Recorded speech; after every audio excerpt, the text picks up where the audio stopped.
नमस्कार मित्रांनो, defence factory Marathi या युट्यूब चॅनलवरती सर्वांचं स्वागत आहे। अग्निवीर भरतीची तयारी करणाऱ्या प्रत्येक विद्यार्थ्यासाठी आजचा हा व्हिडिओ महत्त्वाचा असणार आहे। अग्निवीरची 2026 ची जी परीक्षा झाली होती त्या परीक्षेचा रिझल्ट थोड्या दिवसापूर्वी लागला बघा। भरपूर मुलांचं सिलेक्शन झालं, ज्यांचं सिलेक्शन झालं त्यांचं अभिनंदन आणि त्यांनी आतापासूनच फिजिकलच्या जोरदार तयारीला लागायचंय।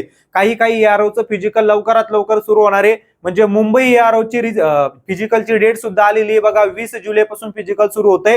मग त्या विद्यार्थ्यांनी तर जोरदार तयारी सुरूच ठेवायची आहे। मी सुरुवातीपासूनच तुम्हाला सांगत होतो की यावेळेस मागच्या भरतीपेक्षा फिजिकल लवकर घेतला जाणार आहे, त्यामुळे तुम्हाला फिजिकलची जोरदार तयारी तेव्हापासूनच करायची सांगितली होती।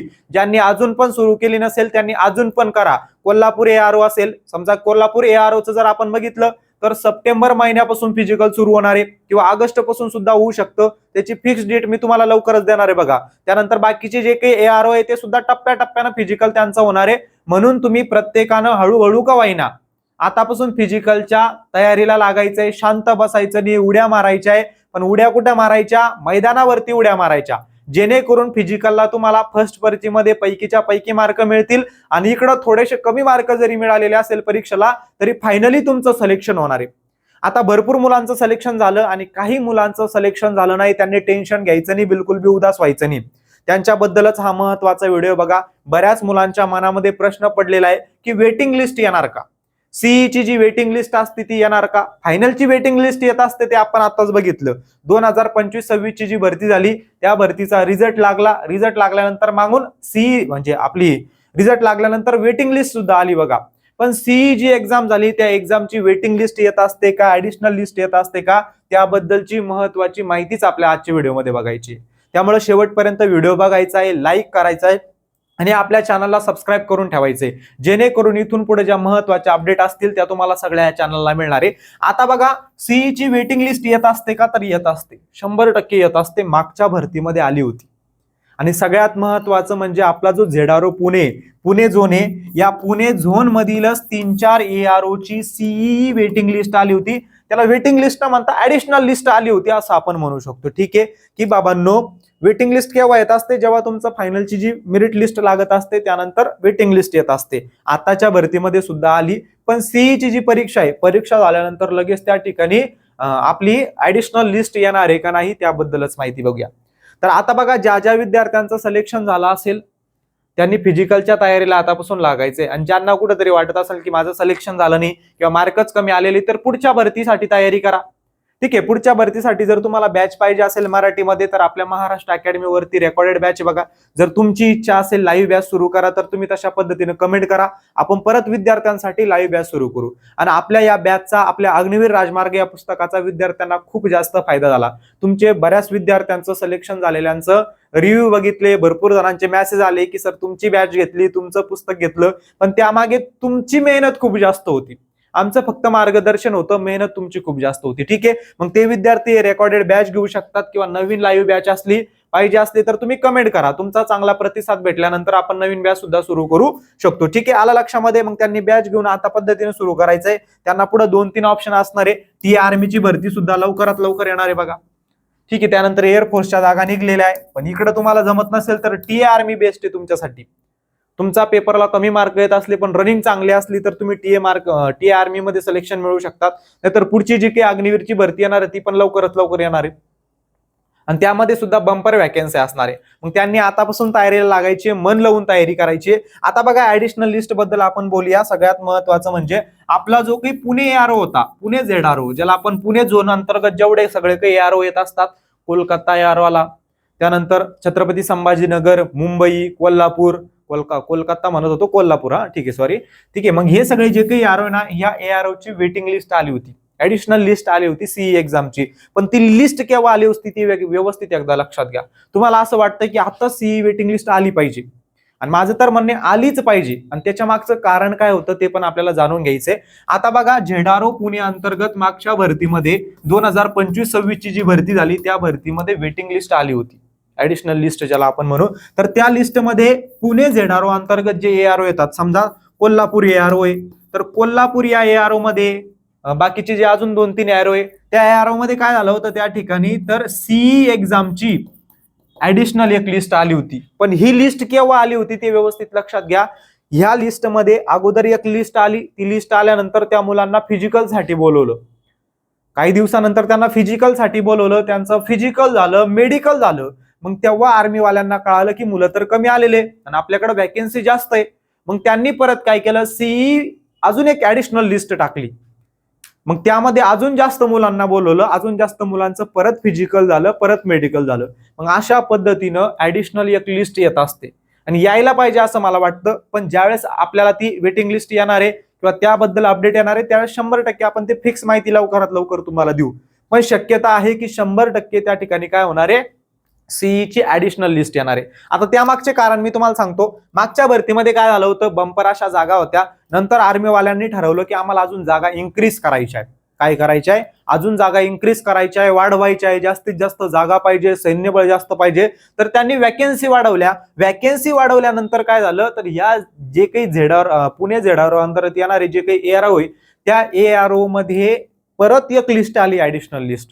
आणि त्या लिस्टमध्ये जे मुलं फेल झाले होते अगोदर त्यांचं परत सिलेक्शन झालं बऱ्यापैकी. मग परत एक काय होऊ शकते, त्या ठिकाणी ऍडिशनल लिस्ट येऊ शकते जर वॅकन्सी इन्क्रीज झाल्या तर. त्यानंतर त्यांना फिजिकलच्या वेळेस कमी मुलं दिसले. आता भरपूर मुलं असं ठरवलेले असतात की आम्हाला अग्निवीर जॉईन करायचं नाही. तुमच्यापैकीच बऱ्यापैकी अशा असणार आहे, ते म्हणतात आम्हाला फक्त अग्निवीरचा पेपर द्यायचा आहे, बस हवाबाजी करायची झालं. ठीक आहे. पण मग काही असे असतात की आम्हाला जेन्युइनली करायचंय, मग त्यांना त्या लिस्टमध्ये घेतलं जात असतं.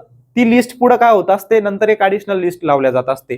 ज्यांना जायचं नाही, समजा आता बऱ्यापैकी 10 मधले 2 जण तर जाणारच नाही की बाबा काय 4 वर्ष, मुलं म्हणतात जाऊ द्या 4 वर्ष कशाला करायचं, जाऊ द्या तिकडे आपण दुसरा काहीतरी व्यवसाय करू, दुसऱ्या नोकरीची तयारी करू. मग असे जे मुलं आहे ना, त्या मुलांच्या जागेवरती दुसरी एक ऍडिशनल लिस्ट मधून मुलं घेतली जात असतात. म्हणजे 100% चान्सेस आहे की त्या ठिकाणी एक सीई ऍडिशनल लिस्ट येऊ शकते म्हणून. आणि हे आपल्या झेडारो अंतर्गत झालं होतं. आणि त्यानंतर एक महत्वाची अपडेट म्हणजे आताची लखनौ एआरओ ची सुद्धा एक वेटिंग लिस्ट आली, ऍडिशनल लिस्ट आली बघा. म्हणजे अगोदर त्यांनी जी लिस्ट अपलोड केली होती ना, आता तिथे एक फायनल लिस्ट म्हणून आलं. मग याच्यामध्ये आता 2 चान्सेस असू शकतात की काहीतरी टेक्निकल प्रॉब्लेम झाला असेल त्यांच्याकडून म्हणून तिच्या जागी ही लिस्ट त्यांनी टाकली. किंवा दुसरं म्हणजेच काय की लगेच त्यांना असं वाटलं की कमी मुलांचं आपण सिलेक्शन केलेलं आहे म्हणून जास्त मुलांचं करायला पाहिजे वॅकन्सीनुसार. तर त्यांनी काय केलं, अजून ही ऍडिशनल लिस्ट टाकली आणि त्यामध्ये अजून मुलं वाढले जास्तीचे. म्हणजे अगोदरच्या लिस्टमध्ये बऱ्यापैकी नव्हते, इकडच्या लिस्टमध्ये खूप जास्त मुलं झाले, त्यांचं सिलेक्शन सीई एक्झाम मध्ये झालं. मग तशा पद्धतीनं झालं तर आताच होऊ शकतं. पण वेटिंग लिस्टसाठी जी तुम्ही वेटिंग लिस्ट म्हणताय, ऍडिशनल लिस्ट म्हणताय, सेकंड लिस्ट म्हणताय, त्यासाठी तुम्हाला अजून वाट बघावं लागणार आहे. कारण ते सीईची जी काही वेटिंग लिस्ट आहे ती केव्हा ओपन करणार, दुसरी ऍडिशनल लिस्ट, ज्या वेळेस हे जे अगोदरचे जे मुलं आहे, अगोदरच्या मुलांचं फिजिकल होणार, मेडिकल होणार, तेव्हा त्यांना कळणार ना फिजिकल साठी किती मुलं आले, मेडिकल साठी किती मुलं आले, आपल्याकडे वॅकन्सी किती आहे. मग या सगळ्या गोष्टी लक्षात घेऊन ते काय करत असतात, परत ऍडिशनल लिस्ट टाकत असतात. मग तिथं कमी मुलं आले, वॅकन्सी जर इन्क्रीज केल्या, आता या भरतीमध्ये वॅकन्सी इन्क्रीज करू शकतात. मग वॅकन्सी जर इन्क्रीज करणार असले तर परत काय होणार, परत एक ऍडिशनल लिस्ट 100% येणार आहे. ज्यावेळेस ही लिस्ट येणार त्यावेळेस तुम्हाला सगळी जी काही माहिती आहे ती देता येईल. पण आता ऍडिशनल लिस्टची तुम्ही वाट बघत बसू नका, ती येईल का नाही ते आपल्या हातामध्ये नाही आहे. आपल्या हातामध्ये एकच गोष्ट आहे, ती म्हणजे अभ्यास करणं, प्रामाणिकपणे अभ्यास करणं. जेवढा चांगल्या पद्धतीनं तुम्हाला अभ्यास हाता करता येईल ना तेवढ्या चांगल्या पद्धतीनं करा. मागच्या 6 महिन्यापासून मी तुम्हाला ओरडू सांगत होतो, प्रत्येक अपडेट देत होतो, अभ्यासाचं नियोजन सांगत होतो. आणि ज्या मुलांनी नियोजन फॉलो केलं त्यांचं नाव त्या लिस्टमध्ये दिसलं. जे विद्यार्थी आपले ज्यांचं सिलेक्शन झालं ते व्हिडिओ बघत असेल त्यांनी नक्की कमेंट करा की कोणत्या झेडारो मध्ये तुमचं सिलेक्शन झालेलं आहे आणि कोणत्या बॅचचा तुम्हाला फायदा झाला म्हणून. ठीक आहे, ते बाकी विद्यार्थ्यांना कळणारच आहे. म्हणून आतापासूनच सांगतोय, आपली बॅच घ्या, दुसऱ्याची बॅच घ्या, पण अभ्यास करा मन लावून. आणि मराठीमध्ये परीक्षा तुम्हाला देता येते तर कशाला हिंदीचे पुस्तकं वाचतात, हिंदीचं बॅच करून डोक्याला कशाला टेन्शन देतात. आपल्याला पेपर मराठीमध्ये देता येतोय तर मराठीमधून पेपर देणं सोपं आहे. मराठीमधून विज्ञान लवकर कळणार आहे, मराठीमधून जीके लवकर करणार आहे, मराठीमधून तुम्हाला गणित, बुद्धिमत्ता हे विषय सोपे जाणार आहे सोडवायला. कारण आपली मातृभाषा आहे, आपल्याला लहानपणापासून सवय. तर तुम्ही आतापासूनच काय करायचं, मराठी या विषयातून तयारी करायची. जर मराठीमध्ये पेपर देता येत असेल तुम्हाला तर. मग आपल्या बऱ्यापैकी मुलांचं ज्यांचं सिलेक्शन राहिलं त्यांनी ही चूक केली, हिंदीमधून पुस्तकं वाचत बसले आणि कधी कधी त्यांच्या लँग्वेजचा प्रॉब्लेम झाला, फॉर्म भरण्यामध्ये प्रॉब्लेम झाला. मग तिकडे हिंदीमधून पेपर आला, कधी मराठीमधून आला, कधी काय झालं, कधी काही शब्द समजले नाही त्यांना. मग या सगळ्या गोष्टी विचारात घेऊन आतापासूनच अभ्यास करा. जर मराठी माध्यम मधली तुम्हाला बॅच पाहिजे असेल तर आपल्या महाराष्ट्र अकॅडमीवरती रेकॉर्डेड दर्जेदार बॅच उपलब्ध आहे. मराठीमधून सगळा सिलेबस कव्हर केलेला आहे. सगळी जी काही टीम शिकवायला असणार आहे ती एकदम अनुभवी टीम आहे. मी स्वतः तुमचं गणित बुद्धिमत्ता चांगल्या पद्धतीनं कव्हर करून देणार आहे. मी स्वतः एनडीएचा इंटरव्ह्यू दिलेला आहे. युपीएससी अंतर्गत जी आर्मी अधिकारी बनण्यासाठी एनडीए परीक्षा घेतली असते ती परीक्षा मी पास केलेली आहे. मग बऱ्यापैकी मला माहिती आहे की आर्मी मध्ये तुम्हाला अग्निवीरचा पेपर पास करायचा असेल तर तुमची स्ट्रॅटेजी काय पाहिजे, अभ्यासाचं नियोजन काय पाहिजे, परीक्षेला प्रश्न कशा पद्धतीने विचारले जाऊ शकतात, या सगळ्या गोष्टी तुमच्या या बॅच मध्ये आपण कव्हर करून घेणार आहे. पण तुमची लयच इच्छा असली की आम्हाला नवीन बॅच पाहिजे तर तुम्ही तसं कमेंट करा, आपण तशा पद्धतीनं काहीतरी नियोजन करू जर तुमचा चांगल्या पद्धतीनं प्रतिसाद असला तर. ठीक आहे, फक्त अभ्यास करा. 2-4 ऑपॉर्च्युनिटीज तुमच्याकडे. टीए भरती लवकरात लवकर येणार आहे, पण टीए भरतीमध्ये तुमचं फिजिकल तगडं पाहिजे. कसं पाहिजे? तगडं पाहिजे. 1600 मीटर रनिंगचा टायमिंग तुमचा 4.5 मिनिटाच्या आसपासच पाहिजे, 5 मिनिटाच्या आतच पाहिजे. त्यावेळेस 100% तुमचं टीए मध्ये सिलेक्शन होऊ शकतं. टीए मध्ये पेपर सोपा असतो. यावेळेस टीएचा झाला तर अगोदर पेपर सुद्धा होऊ शकतो, सांगता येत नाही. मुलींना सुद्धा चान्स दिला जाऊ शकतो असं ऐकायला आलंय बाबा, होऊ शकतो. मग तयारी करा सगळ्यांनी. जे वुमेन मिलिटरी पोलीसची तयारी करत होता त्या सगळ्या त्यांनी टी आर्मीची करू शकतात, पण अजून नाही. ज्यावेळेस ऑफिशियल अपडेट येईल की बाबा मुलींसाठी सुद्धा आहे तेव्हा तयारी करा. नाहीतर आहेच आपली अग्निवीरची भरती, पुढची अग्निवीरची भरती सुद्धा लवकरच येईल आणि बंपर अशी वॅकन्सीज असणार आहे त्याच्यामध्ये. ठीक आहे, म्हणून तयारीला लागा, मन लावून तयारी करा, अभ्यास करा, अभ्यासाचं नियोजन करा. तयारी 2-4 महिन्यात होत नसते. आतापासून स्टेप बाय स्टेप तुम्ही तयारी केली तर अग्निवीरमध्ये फायदा होईल, दुसऱ्या परीक्षांमध्ये फायदा होईल. त्यानंतर एसएससी जीडीची एक वॅकन्सी येणार आहे बघा, 10वी पास वरती एसएससी जीडी भरती असते एक, लगेचच येणार आहे सप्टेंबर-ऑक्टोबर महिन्यामध्ये नोटिफिकेशन. त्यानंतर 2-3 महिने परीक्षेसाठी तुम्हाला वेळ मिळतो. मग तुम्ही अभ्यासाचं नियोजन चांगल्या पद्धतीनं करा. एसएससी जीडीचा चान्स तुमच्याकडे, एअर फोर्सची सध्या भरती निघालेली आहे तो एक चान्स तुमच्याकडे, त्यानंतर पुढच्या अग्निवीर भरतीचा, टीए भरतीचा चान्स तुमच्याकडे. तुम्ही ठरवायचंय तुम्हाला अभ्यास करायचा आहे का शांत बसायचंय म्हणून. आणि अग्निवीर भरतीला जरी तुम्ही हलक्यात घेत असले ना तरी अग्निवीर मध्ये तुम्ही आता बघा, ज्यावेळेस पहिल्या बॅचचे जे विद्यार्थी रिटायर होतील त्यावेळेस नक्कीच आपल्याला काहीतरी गुड न्यूज ऐकायला मिळेल. काहीतरी 25% टक्केवारी 50% पर्यंत केली, नाहीतर 4 वर्षाचा कार्यकाल 6 वर्ष केला, 8 वर्ष केला, असं काहीतरी आपल्याला गुड न्यूज मिळणार आहे. आणि इतर क्षेत्रांमध्ये तर त्यांना दिल्याच जात आहे संधी, तशा आपल्या महाराष्ट्र राज्यामध्ये सुद्धा 100% देण्यात येणार आहे.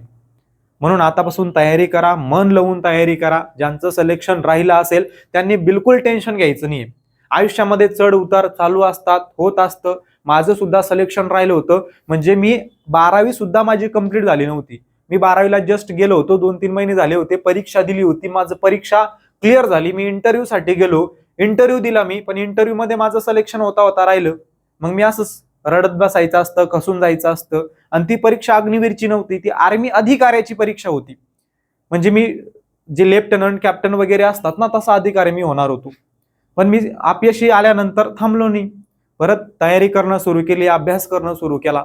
तसं तुम्ही थांबायचं नाहीये. अपयश आलं म्हणून थांबून जायचं नसतं, परत नव्यानं तयारी करायची असते, नव्यानं लढायचं असतं. जे तुम्हाला हसताय, जे तुम्हाला बोलताय, मला माहिती असतं की तुमच्यावरती काय बितत असेल, काय होत असेल, पण या सगळ्या गोष्टी दुर्लक्ष करायचं याच्याकडं. कोण काय म्हणेल, कोण काय नाही, याच्यावरती आपल्याला बिलकुल लक्ष द्यायचं नाही. मन लावून आतापासून तयारी करायची. जर तुम्ही आतापासून जरी तयारी केली तर लवकरात लवकर तुमचा सिलेबस कव्हर होईल, प्रॅक्टिस होणार, भरपूर साऱ्या एक्झाम मध्ये तुम्हाला त्याचा फायदा होणार आहे. म्हणून गाफील राहू नका, शांत बसू नका आणि टेन्शन तर बिलकुल घेऊ नका. जर तुम्हारी किस्मत अच्छी हुई तर पुढे काही दिवसानंतर आपलं काय येणार आहे, ऍडिशनल लिस्ट येणारच आहे, आपल्याला अग्निवीरचा एक चान्स मिळणार. पण आपण कशाला त्या शक्यतावरती विश्वास ठेवायचा? सध्या आपण आपल्या तयारीला लागून जाऊ ना, ते जेव्हा होईल तेव्हा होईल. पण पुढच्या भरतीची तयारी आपण आतापासूनच करू. आलं लक्षामध्ये? मग तुम्हाला काही अडचण बिडचण असली याच्याबद्दल तर नक्की तुम्ही कमेंटमध्ये विचारा. अजून तुम्हाला काही पाहिजे असलं, बॅच जर तुम्हाला नवीन सुरू करायची असली तर तसं तुम्ही प्रतिसाद द्यायचा, त्याच्यानुसार आपण प्रत्येक बॅच सुरू करणार आहोत. ठीक आहे, अजून तुम्हाला कोणतेही डॉक्युमेंट संबंधित किंवा इतर कोणती अडचण असेल तर नक्की कमेंटमध्ये विचारा. जय हिंद.